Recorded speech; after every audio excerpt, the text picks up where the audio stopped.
बहुत जल्दी बुलाएंगे। विधानसभा का सत्र भी जल्दी होगा। मेजोरिटी हमारे साथ में है। पूरे कांग्रेस विधायक एकजुट है। और जो कोर्ट में जो लोग गए हैं, जिन्होंने गलती की है, जो भटक गए हैं, वो लोग कोर्ट में गए। सिर्फ एक पॉइंट है कि स्पीकर साहब उनको जो नोटिस दिया है, वो नोटिस जो है वो सही दिया नहीं दिया। उसका एंटी डिफेक्शन बिल से कोई संबंध नहीं है, एंटी डिफेक्शन एक्ट से कोई संबंध नहीं है। समझ सिर्फ इतना है कि एक मीटिंग हमने की सीएम हाउस के अंदर, एक मीटिंग की थी हम लोगों ने होटल के अंदर विधायक दल की। वो मीटिंग इसलिए की थी, जो लोग चले गए थे वो वापस आ जाए, वो आए नहीं थे। उसके लिए हमारे चीफ विप ने पेटिशन दायर करी स्पीकर के पास में कि इनकी मंशा अलग होने की है। उसके लिए सुप्रीम कोर्ट के फैसले आए हुए हैं कि जब मंशा मालूम पड़ जाए कि विधायक पार्टी हटके जाना चाहता है, वॉलंटरी जाना चाहता है, उसके लिए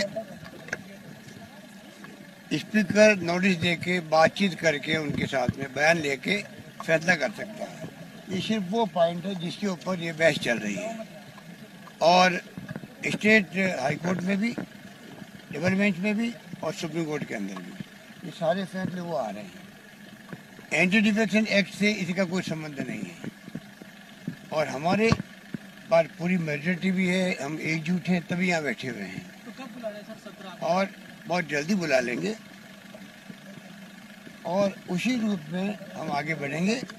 हम उम्मीद है कि जो लोगों को बंधक बना रखा हुआ, बंधक बाउंसर लगा रखे हैं, उनके फ़ोन आ रहे हैं कि भाई हमें किसी ढंग से कैसे हम बाहर निकले हैं, निकल नहीं पा रहे हैं। मुझे उम्मीद है कि उनमें से कई लोग जब ये आएंगे तो वो हमारे साथ वोट करेंगे। और हमारे उसके अलावा भी हमारे पास पूरी मेजोरिटी है, पूरी मेजोरिटी सब तरह से, क्योंकि सिर्फ और उसी मेजोरिटी के आधार पर हम हाउस में जाएंगे, बहुमत साबित करके दिखाएंगे। सर ये कहा जा रहा है कि मंडे के परिजनों पे ईडी की कार्रवाई हो रही है, सीबीआई की। देखो, ईडी की कार्रवाई हो, इनकम टैक्स की हो, सीबीआई की हो, 6 साल से लगातार मैं खुद बोल रहा हूँ, पूरा देश बोल रहा है कि जिस प्रकार से कार्रवाई शुरू हुई मोदी जी के राज के अंदर, अमित शाह जी के इशारे पर सीबीआई, ईडी, सबको मालूम है किस रूप में काम कर रही है। तो ये कोई नई बात नहीं है। छापे पड़ने पहले ज़माना था जब छापे पड़ते थे तो छापा पड़ने के बाद में मालूम पड़ता था अम्मू के घर छापा पड़ गया है। अब ऐसी स्थिति है, 3-4 दिन पहले ही खबर लग जाती है शहरों के अंदर कि छापे पड़ने वाले हैं, और उसी रूप में छापे पड़ रहे हैं। इन छापों से ना हम घबराने वाले हैं, ना हमारा मिशन जो है वो रुकने वाला है। हम बीजेपी की जो नीति हैं, उसके कार्यक्रम, उसके सिद्धांत जो देश को बर्बाद करने वाले हैं, फासिस्टी लोग हैं, लोकतंत्र की हत्या कर रहे हैं, इसका मुकाबला करने का दमखम आज भी तो कांग्रेस के अंदर है। इसमें कोई दो राय नहीं। कांग्रेस 54 पे भी आ गई, 44 पे भी आ गई। पूरे मुल्क में कांग्रेस जन, हर घर में कांग्रेस की भावना। बल्कि कहना चाहिए कि जो लोग समझदार हैं, चाहे वो बीजेपी के हों चाहे किसी पार्टी के हों, वो भी जानते हैं कि कांग्रेस एक मजबूत दल के रूप में रहनी चाहिए। सरकारें आती है, जाती जाएगी, तो कांग्रेस की मजबूती देश की मजबूती है। ये सोच के हम लोग राजनीति कर रहे हैं और उसी रूप में एकजुटता से कांग्रेस आगे बढ़ेगी। राहुल गांधी जी के जो इंटरेक्शन हो रहे हैं देश और विदेश के अंदर, विषयवार हो रहे हैं, हर विषय पे हो रहे हैं, देश सुन रहा है, उनको भी सुन रहा है, वो क्या सोचते हैं, क्या करते हैं, क्या उनकी खुद की सोच है। अब मोदी जी अच्छे वक्ता हैं, एक सीमा तक आप जनता को प्रभावित कर सकते हो, चाहे ताली बर्बादी हो, थाली बर्बादी हो, बेड बर्बादी हो, मोमबत्ती लगवा दी हो, एक हद तक सब ठीक है। अल्टीमेटली मुल्क समझता है कोरोना है, कोरोना महामारी है, महामारी और भयंकर महामारी है, खतरनाक महामारी है। उसके अंदर जो केंद्र राज्य सरकारों को मिलके इसका मुकाबला करना चाहिए था, किया भी है, आगे भी करना चाहिए। उससे हटकर आप लोगों ने सरकार भंग कर दी, टॉपल कर दी मध्य प्रदेश की। उसके पहले हो चुकी थी कर्नाटका की। कोरोना के चलते हुए हम तो पूरी तरह ताकत लगाए हुए थे, 24 घंटे, आप सबको मालूम है, पूरे प्रदेशवासी साथ थे, सबको मैंने साथ लिया, विपक्षी पार्टियों के साथ लिया।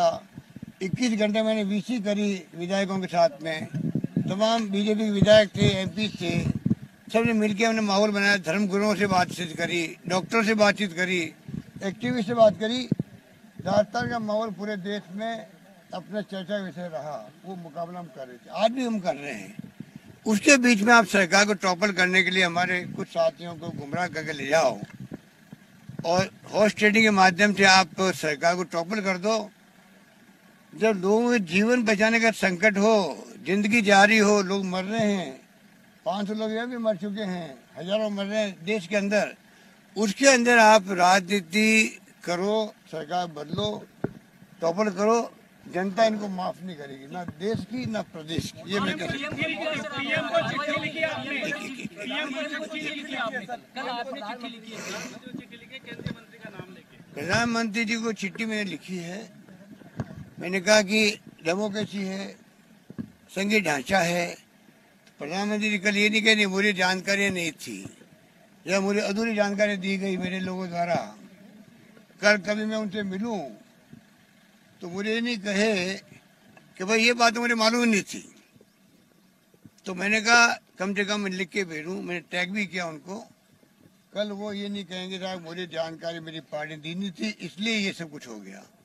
वो स्पष्ट करने के लिए मैंने प्रधानमंत्री महोदय श्रीमान नरेंद्र मोदी साहब को मैंने पत्र लिखा है, वो रिकॉर्ड में लाने के लिए। 3 दिन तक मैंने उसको जारी नहीं किया आपके सामने। कल जाके मैंने उसको टैग किया और ट्वीट किया। मैं समझता हूँ अब भी प्रधानमंत्री जी और उनके साथी लोग अब तो पकड़े गए हैं। जब आप ऑडियो टेप सही है, दुनिया की कोई ताकत, हमें तो अमेरिका भेज देंगे FSL के लिए। अगर देखेंगे भाई कि नहीं राजस्थान की सरकार को विश्वास नहीं है, राजस्थान में FSL को विश्वास नहीं है जांच की, दिल्ली में विश्वास नहीं है हम लोगों को, तो अमेरिका की जो शानदार एजेंसी है FSL की, वहाँ भेज के वॉइस की टेस्ट करवा देंगे। वो वॉइस टेस्ट क्यों नहीं दे रहे हैं? उनको चाहिए आगे आके अपना वॉइस टेस्ट करवाए। वैसे तो जो केंद्रीय मंत्री है, MLA MP है, उनकी वॉइस टेस्ट होती है। हम लोग इतनी जगह स्पीच देते हैं तो सबको मालूम है कि बिल्कुल ही आवाज़ उनकी है, दुनिया मानती है, प्रदेश मानता है, जनता मानती है। फिर भी बचाव करने के लिए आदमी पहला यही रिएक्शन देता है मेरी आवाज़ नहीं थी, मेरी आवाज़ नहीं थी। और धमके भी दे रहे हैं, उन लोगों को धमके दे रहे हैं, मैं देख रहा हूँ। कोई चलने वाला नहीं है, सत्य की जीत होगी, सत्यमेव जयते, सत्यमेव जयते, सत्यमेव जयते। लोगों में हाईकोर्ट ने कॉन्स्टिट्यूशनल बॉडीज के अंदर टकराव की। मैंने कहा आप वो सिर्फ पॉइंट है कि विधानसभा के अध्यक्ष महोदय ने जो जारी किया नोटिस, वो नोटिस दे सकते हैं क्या? वो इस पे वो बहस हो रही पूरी। एंटी डिफेक्शन बिल एक्ट दूसरा बना हुआ है, विधानसभा चलेगी, जल्दी हम बुलाएंगे उनको। उसमें हम कोरोना की बात भी करेंगे, पॉलिटिकल बात भी करेंगे, सब बातें करेंगे।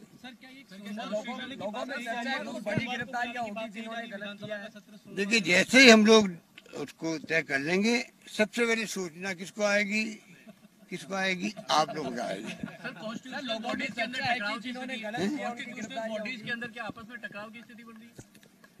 इससे बचना चाहिए। हम तो जुडिशरी का सबसे ज्यादा सम्मान करने वाले लोगों हम लोग हैं।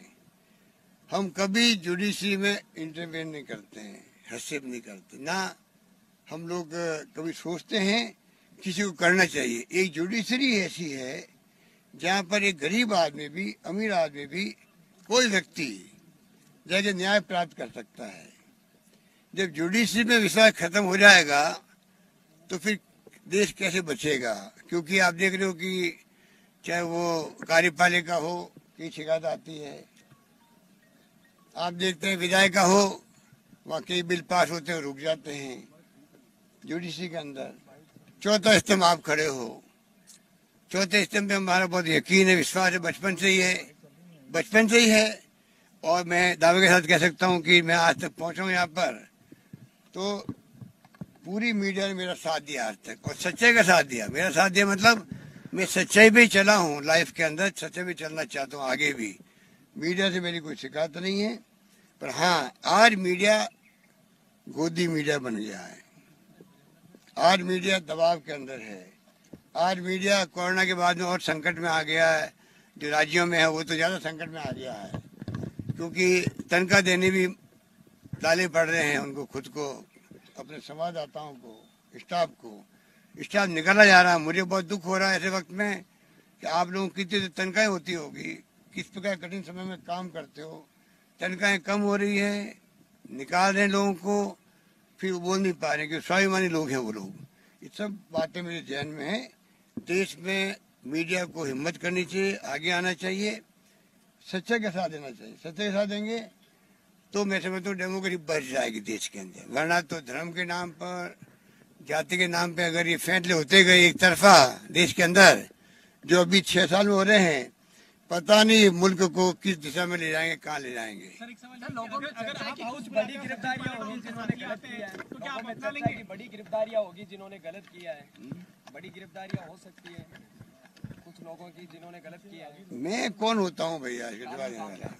कानून अपना काम करता है। Thank you. आप बुलाते हैं सचिन पायलट वापस आएंगे तो अपना लेंगे क्या? मामले में कोर्ट ने नोटिस दिया है सर एसओजी को जांच करने के लिए। उसमें मैं कोर्ट के कामों में या एजेंसियों के कामों में मैं हस्तक्षेप नहीं करता हूँ। अगर मैं आरोप लगाता हूँ सीबीआई, ईडी, इनकम टैक्स अगर मोदी जी के उनकी सरकार के प्रभाव में काम करते हैं जो नहीं करना चाहिए, तो मैं कौन होता हूँ राजस्थान की एजेंसियों पे हस्तक्षेप करने वाला, ये बात करना। धन्यवाद। जय हिंद। धन्यवाद।